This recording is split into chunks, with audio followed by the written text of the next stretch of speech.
Hi, I'm Robert Lamb of Wow Ministry. Today we're going to look at part two of our series, Our Creator's Menu. Many believe that there are New Testament verses that claim we no longer have to keep the instructions of our Father. They believe that somehow the New Testament somehow means that we no longer have to eat just the clean animals, that we can eat whatever animal we want. But is this true? Let's look at one of these such verses here in Matthew 15 as well as Mark 7 to see what actually happened so we can know the way of the Word.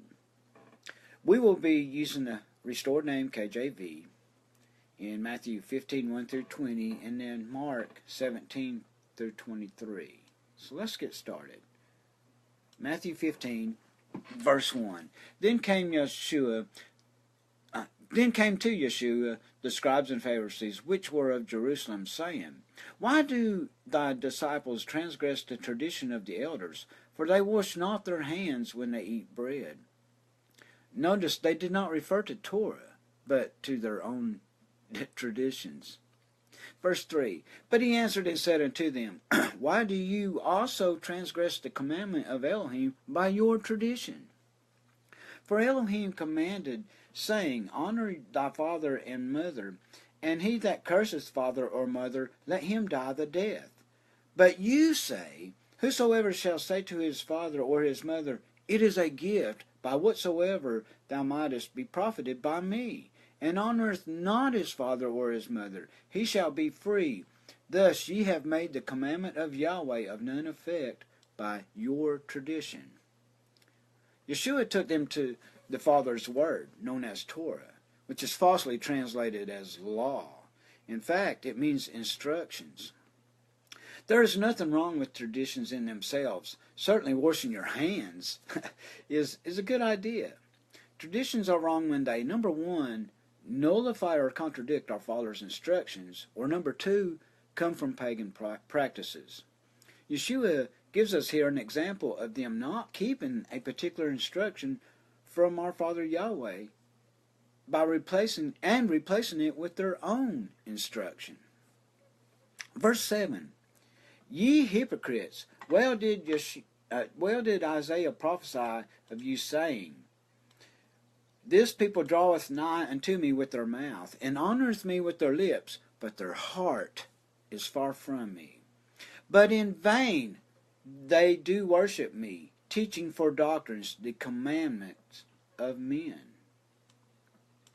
Next, he takes them to the prophets. Next time you read the Gospels, pay attention how many times Yeshua refers to Torah and the prophets, as well as the Psalms.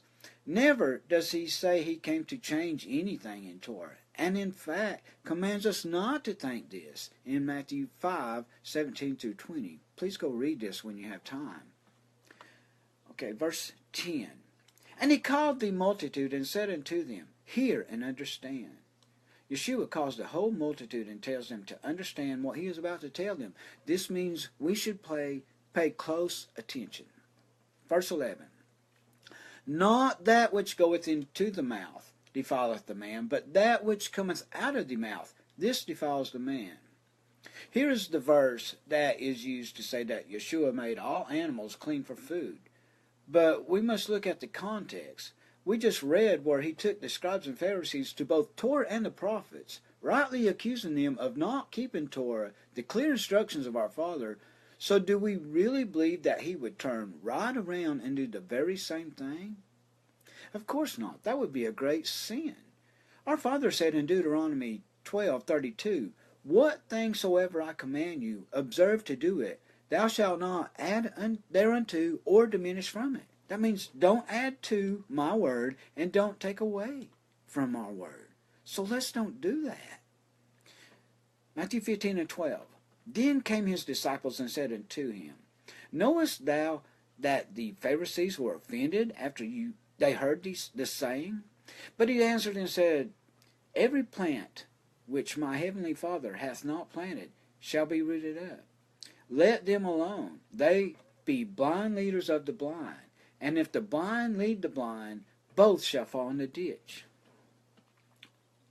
Folks, when you follow blind leaders, you are heading for the same destruction that they are. Blind leaders are those who take you away from the instructions of our fathers. The instruction of Yahweh offends people because His ways are not like our ways, which is why man does this very thing. Yet they want to claim to be believers.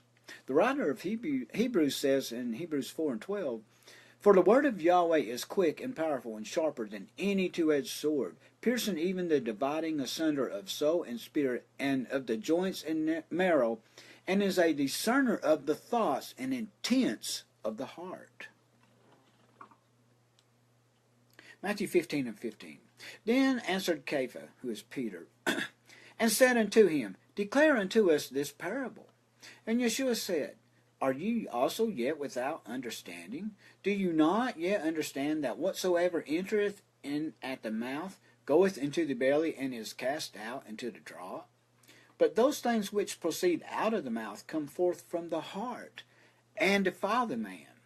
For out of the heart proceed evil thoughts, murders, adulteries, fornications, thefts, false witnesses, blasphemies. These are the things which defile a man, but to eat with unwashed hands defileth not the man. That's key, folks.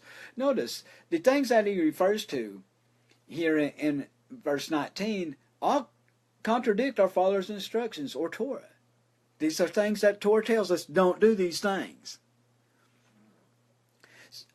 Then he clearly tells us the reason for the parable, which is eating with unwashed hands does not defile a man. He does not say anything about animals at all. Now let's go to Mark 7, because this is the same story. We're going to look at verses 17 through 23, because there is one major difference that we need to pay attention to. So Mark 7, verse 17, you can go read this whole chapter because it's the same story, so there's just no reason in reading the whole thing twice. So we're going to pay attention to these verses. Verse 17, And when he entered into the house, from the people his disciples asked him concerning the parable. And he saith unto them, Are ye so without understanding also? Do you not perceive that whatsoever thing from without entereth into the man, he cannot defile him? Because it entereth not into his heart, but into the belly, and goeth out into the draught, purging all meats. Okay, here we see the phrase purging all meats. This is why many people will quote Mark 17 rather than Matthew 15:11 because of this word meat. So let's look it up in the Strong's Concordance. It is G 1033, and the word is brahma, from the base of G 977. Food, literally or figuratively, especially ceremonial articles allowed or forbidden by Jewish law. Then there's a semicolon that says meat and victuals. Anything after the semicolon in Strong's means that this is something that was added by the KJV translators, but not necessarily the actual definition. Okay, this is why Strong's way of protecting himself. Notice he also said allowed or forbidden by Jewish law. This is not Jewish law, it's Yahweh's instruction. This is one of the reasons why Christians do not understand that they should be keeping Torah or the instructions of our Father, because they think it is Jewish. Jews to have their own laws, as we just read, to the traditions of the elders, known as today as the Talmud, which is not of Yahweh, it is of man, and should be avoided. The word here simply means food, and it doesn't just mean animals, it means fruits and vegetables. It simply means food. All the food that you eat goes through your stomach and into the sewer. That's what he's telling them. Let's look at verse 20. And he said, That which cometh out of the man, that defileth the man. From within, out of the heart, a man proceed evil thoughts, adulteries, fornications, murders, theft, covetousness, wickedness, deceit, lasciviousness, an evil eye, blasphemy, pride, and foolish. All these evil things come from within and defile a man. Again, all the things that defile the man are things that nullify or contradicts our Father's instructions or Torah. These people in the story already knew that things like swine and catfish and rabbit and all unclean animals are not food. Let's not make the same mistake as the scribes and Pharisees. Let's not make void the instructions of Yahweh by our traditions.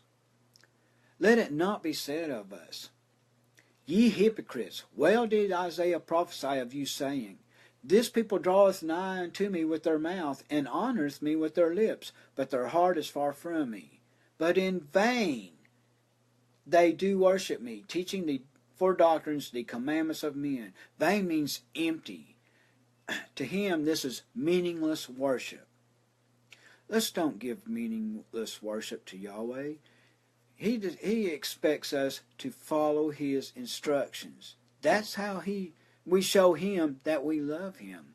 So let's go by His instructions. Let's go the way of the Word.